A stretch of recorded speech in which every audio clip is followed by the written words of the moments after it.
Եվ նույնիսկ եթե այսօր ապահովագրության համակարգի կամ հարկերի միջոցով մենք նոր միջոցներ մղենք դեպի առողջապահության համակարգ, ցավոք սրտի դա նույնպես գնալու է դեպի այդ փակ բաժնետիրական շահույթ հետապնդող ընկերությունները եւ գիտենք, որ այնտեղ թափանցիկություն էլ չկա, թե ինչպես են բաշխվում այս գումարները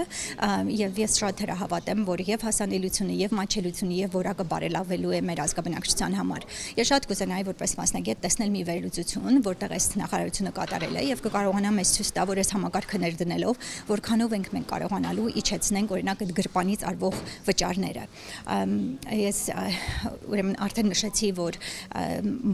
բոլոր երկրներում, նույնիսկ արևելյան Եվրոպայի երկրներում, որոնք քիչ թե շատ համեմատելի են մեզ հետ իրենց տնտեսական զարգացումով, այնտեղ նույնիսկ այդ ծախսերը բավական ցածր են, մարդկանց կողմից գրպանից վճարվող ծախսերը։ Չկա նման վերլուծություն։ Այս իշխանությունը այդ հեղափոխական բառը տեղին անտեղին օգտագործում է եւ իրենց այսպես կոչված թավշա հեղափոխությունը վեկան եւ մենք տեսանք ինչ պատուհաս դարձան մեր ժողովրդի գլխին եւ իրենց կետից սկսելով եւ իրենց մոտեցումներով քաղաքականություններ մշակելու անհաղորդ լինելով մեր ժողովրդի իրական կարիքներին, ցանկություններին, իղձերին, այս մարդիկ իրականացնում են որոշ գործունեություն, ստանալով շատ բարձր աշխատավարձներ, պարգևավճարներ եւ չծառայելով այս ժողովրդին, այս ազգաբնակչությանը։ Արդյունքներով պիտի դատենք, թե հեղափոխական է թե ոչ, իրենց արտաքին քաղաքականության արդյունքներն ենք